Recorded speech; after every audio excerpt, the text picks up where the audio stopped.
La civilización más antigua de América no es maya, no es azteca y ni siquiera es inca. Es una ciudad que existió hace más de 5.000 años en Perú y al mismo tiempo que se construían las pirámides de Egipto. Y durante siglos simplemente fue ignorada. No porque no fuera importante, sino porque rompe completamente la idea que tenemos sobre nuestra propia historia.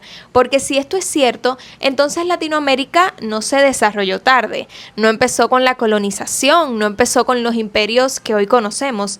Empezó mucho antes con una civilización tan avanzada que construyó ciudades, pirámides y sistemas complejos sin armas y sin dejar evidencia de guerras. Y eso cambia todo. Así que bienvenidos al cuarto de Tula. Por acá una chica caribeña promedio en plena crisis de sus 20 que últimamente ha estado haciéndose muchas preguntas intentando entender su realidad actual, y me pareció que el punto de partida correcto pues para entender todo esto y hacer las paces con nuestro presente y nuestra realidad como latinos es conocer esa historia que no se nos enseña tanto y que quizás no conocemos. Así que sin más preámbulo, comencemos. Durante mucho tiempo la historia oficial era bastante simple.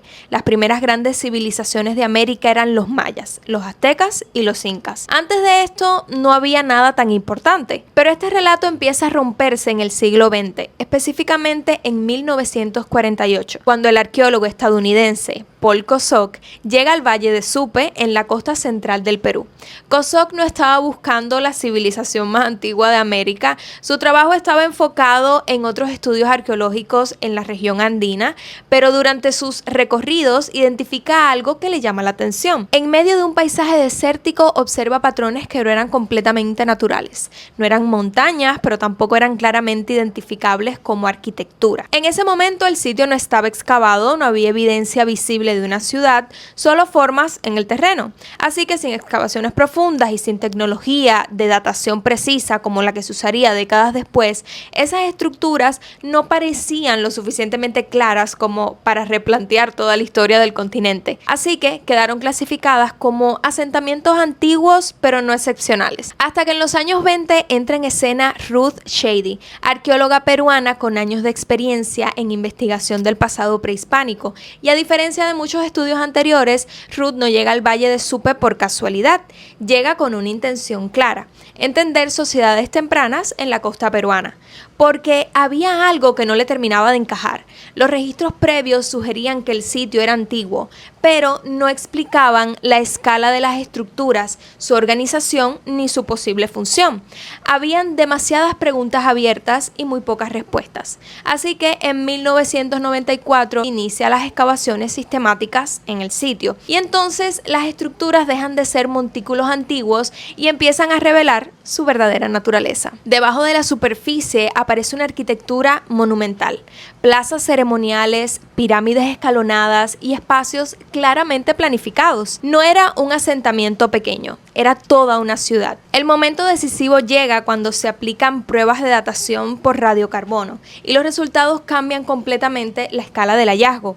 Alrededor del 3000 a.C., más de 5.000 años de antigüedad. Ese dato no era solo interesante, era problemático, porque significaba que Caral era contemporánea a Egipto, a Mesopotamia, y que América había desarrollado civilización compleja mucho antes de lo aceptado. Esto obligaba a replantear todas las teorías. Pero este descubrimiento no fue inmediato ni fácil. Ruth y su equipo enfrentaron muchos obstáculos. Durante años el proyecto tuvo recursos limitados. No era un sitio accesible ni cómodo para investigación continua. Y uno de los retos más importantes fue el escepticismo. Proponer que existía una civilización tan antigua en América no era algo que se aceptara fácilmente. Los hallazgos tenían que ser sólidos, repetibles y bien documentados. Con el tiempo surgió la necesidad de proteger el área para evitar saqueos y conservar las estructuras, hasta que a finales de los años 90 y principios de los 2000, la evidencia ya era suficiente. Caral pasa de ser un sitio poco entendido a ser reconocido como la civilización más antigua de América. Ahora, podrías pensar, ok, una civilización antigua más, pero Caral tiene algo que la hace completamente diferente, no solo en América, sino que en el mundo entero. A diferencia de otras civilizaciones antiguas, no desarrolló cerámica, y esto es raro porque la cerámica cerámica suele ser uno de los primeros indicadores de desarrollo cultural. Y esto es aún más impactante. En Caral no se han encontrado armas, no hay murallas defensivas y no hay evidencia clara de conflictos militares. Y esto rompe otro patrón histórico, porque muchas civilizaciones se desarrollaron en contextos de conflicto, pero esta parece haber crecido sin eso, porque para construir lo que construyeron necesitaban planificación, liderazgo, coordinación masiva. Eso implica una estructura social compleja. Cuando pensamos en las pirámides, pensamos en Egipto, pero no pensamos en Latinoamérica. Entonces la pregunta no es solo qué era Caral, sino qué pasó después y por qué casi nadie lo sabe. Caral no era solo una ciudad antigua, era el centro de una red mucho más amplia, conocida hoy como la civilización Caral-Supe. Se desarrolló de manera completamente independiente. Caral está ubicada en el valle de Supe, en la costa central del actual Perú. Un entorno que a simple vista no parece el lugar ideal para una civilización compleja. Tiene un clima árido, escasas lluvias y un terreno desértico.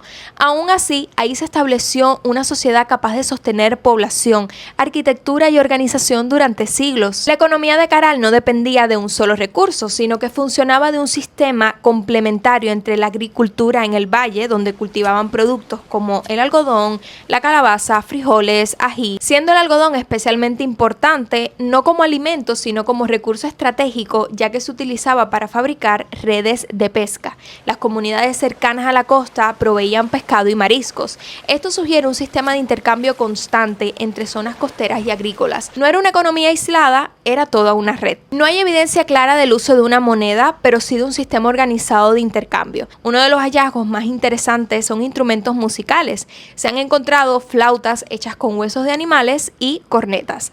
Esto indica que la música formaba parte importante de la vida social o ritual. No era una sociedad únicamente funcional, sino que había una dimensión cultural clara. Aunque no desarrollaron escritura como tal, se han encontrado evidencias del uso de kikpus, un sistema de cuerdas con nudos utilizado para registrar información. Este mismo sistema sería usado miles de años después por los incas. Las estructuras de Caral no fueron construidas de forma improvisada. Utilizaban una técnica conocida como chicras, bolsas tejidas llenas de piedras utilizadas como base para las construcciones.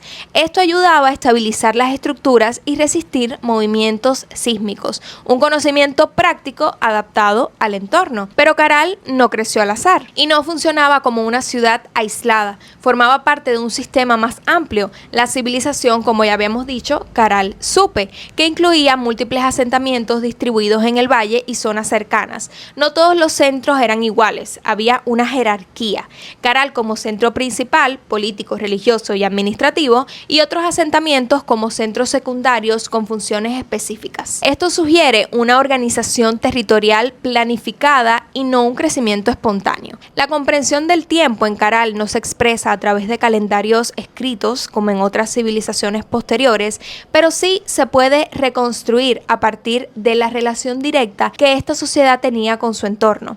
En un contexto como el Valle de Supe, donde el clima es árido y los recursos dependen de un equilibrio delicado entre la tierra y el mar, el tiempo no era solo una idea abstracta, sino una herramienta práctica para la supervivencia. La observación constante de los ciclos naturales, el movimiento del sol, los cambios estacionales, el comportamiento del viento y las variaciones en los recursos marinos permitían anticipar momentos claves del año, especialmente aquellos relacionados con la agricultura y la pesca. El tiempo no era una línea que se mide, sino un ciclo que se interpreta. No estaba escrito en registros, estaba incorporado en la arquitectura, en las prácticas y en la organización misma de la sociedad. Esa relación constante con los ritmos naturales fue una de las bases que permitió su desarrollo y también uno de los factores que definió sus límites. Si la comparamos con otras civilizaciones tempranas, esta representa un patrón poco común. Un desarrollo urbano sin evidencia de guerra,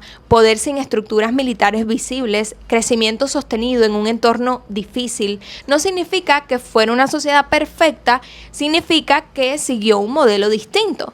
La sociedad de Caral no era igualitaria, la evidencia muestra una estructura jerárquica donde existían distintos niveles de acceso a espacios, recursos y funciones. Las construcciones más grandes, como pirámides y centros ceremoniales, estaban separadas de las zonas residenciales, lo que indica la presencia de grupos con mayor mayor poder, probablemente vinculados a lo religioso y a la organización social. También hay diferencias en las viviendas, lo que sugiere que no todos tenían el mismo estatus. Sin embargo, estas diferencias no parecen extremas. Además, la construcción de la ciudad implicaba un trabajo colectivo organizado, lo que sugiere una sociedad con roles definidos: agricultores, pescadores, constructores y líderes. Una estructura social jerárquica, pero basada en la cooperación y la organización, más allá que en la imposición o el conflicto. La vida diaria en Caral se desarrollaba en un entorno seco, donde el viento, el polvo y el calor formaban parte constante del paisaje. Las viviendas eran sencillas, construidas con materiales locales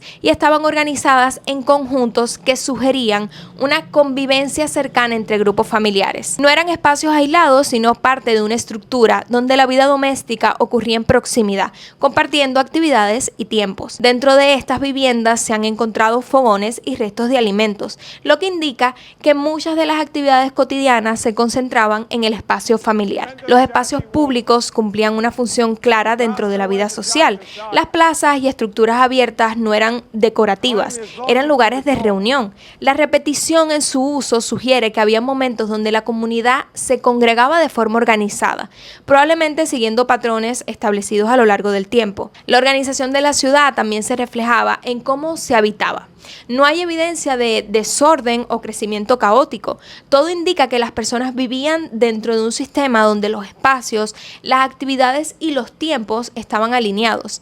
Incluso los elementos que requerían mayor coordinación, como la construcción o el mantenimiento de estructuras, no parecen haber sido interrupciones en la rutina, sino extensiones de ella. En cuanto a las relaciones personales, no hay registros escritos que describan cómo se formaban o estructuraban las parejas, pero la evidencia material sugiere una estabilidad más que una movilidad constante. No hay indicios de desplazamientos frecuentes dentro de una ciudad ni de ocupaciones temporales, lo que apunta a comunidades relativamente estables en el tiempo. La vida en Caral no se define por grandes eventos visibles, sino por la repetición organizada de acciones cotidianas.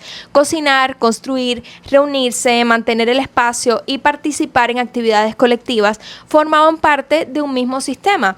No eran actividades separadas, eran piezas de una estructura que funcionaba de manera constante. Y es precisamente esa continuidad, esa capacidad de sostener una rutina organizada durante generaciones, lo que permite entender cómo una ciudad como Caral no solo pudo existir, sino mantenerse durante siglos. Y esta civilización no desapareció de un día para otro. No hay evidencia de una invasión, no hay señales de destrucción violenta, no hay indicios de una guerra que la haya arrasado. Las investigaciones arqueológicas indican que uno de los factores más probables del declive fue el cambio climático en la región. El Valle de Supe dependía de un equilibrio muy específico: acceso a agua para la agricultura, estabilidad en los ciclos naturales y conexión constante con los recursos marinos. Y ese equilibrio empezó a romperse. Uno de los principales sospechosos es un fenómeno que sigue afectando la región hasta hoy: el fenómeno del Niño. Este evento puede provocar lluvias intensas en zonas áridas, inundaciones, destrucción de cultivos y alteraciones en la pesca. Para una sociedad como Caral, que dependía tanto de la agricultura como del mar, esto no era un problema menor. Cuando ese equilibrio se rompe, los cultivos dejan de ser predecibles, el acceso a alimentos se vuelve inestable y las rutas de intercambio se debilitan. Y con eso empieza a fallar la base de toda la sociedad. Pero Caral no solo dependía de recursos, dependía de organización, de coordinación entre distintos grupos, de estabilidad. Cuando los recursos empiezan a escasear o volverse impredecibles, esa organización también se pone en tensión. Mantener proyectos colectivos se vuelve más difícil, sostener centros urbanos pierde sentido y las prioridades cambian hacia la supervivencia inmediata. La evidencia sugiere que la población no desapareció como tal, sino que se desplazó. Muchas comunidades probablemente abandonaron el centro urbano de Caral y se redistribuyeron hacia otras zonas más sostenibles. Esto es importante. Caral no es solo una civilización que se extingue, es una civilización que se transforma y se dispersa. Y aquí es donde se rompe otra idea común sobre las civilizaciones antiguas: el final de una ciudad no significa el final de su conocimiento. Elementos desarrollados en Caral continúan apareciendo en culturas posteriores de los Andes, como sistemas de organización colectiva, uso de kikpus y prácticas agrícolas adaptadas al entorno. Estas no desaparecen, sino que se adaptan. Cuando pensamos en el colapso de una civilización, normalmente imaginamos algo dramático, guerras, invasiones o destrucción, pero en muchos casos, y Caral es uno de ellos, el final no es un evento, es un proceso. Durante mucho tiempo, la narrativa más común situaba el desarrollo complejo del continente en etapas más recientes, pero Caral demuestra que desde mucho antes ya existían ciudades planificadas, una organización social estructurada y redes económicas funcionales, además de que no se parece a otros casos conocidos. No hay evidencia clara de militarización, no hay monumentos asociados a conquista, no hay registros de expansión territorial agresiva. Lo que sí hay es continuidad, organización y adaptación al entorno, un modelo distinto del desarrollo temprano. Aunque Caral como ciudad dejó de funcionar, la región no se detuvo. Siglos después, otras culturas andinas desarrollaron sistemas agrícolas avanzados, organización colectiva y redes de intercambio complejas. Y más adelante, civilizaciones como los incas consolidaron muchos de estos elementos a gran escala, sin contacto directo con otras civilizaciones del mundo, sin transferencia directa de tecnología. Y esto es muy importante porque redefine el contexto global. América no estaba esperando desarrollarse, estaba desarrollando sus propios sistemas. Entender esto no cambia el presente, pero sí la forma en la que se interpreta el pasado. Hoy, Caral es reconocida como patrimonio cultural y uno de los descubrimientos arqueológicos más importantes del continente. Así que si te gustó este video, no olvides darle al botón de me gusta y suscribirte al canal. En el próximo seguiremos hablando de historia de Latinoamérica. Tengo muchas ganas de seguir investigando y compartir lo que encuentre con ustedes. Esta parte específica de la historia que tratamos el día de hoy, yo no la conocía. Déjenme saber en los comentarios si ustedes sí o quizás tampoco, y es algo nuevo también para ustedes. Y si tienen algo interesante que agregar, los voy a estar leyendo en los comentarios. Chao.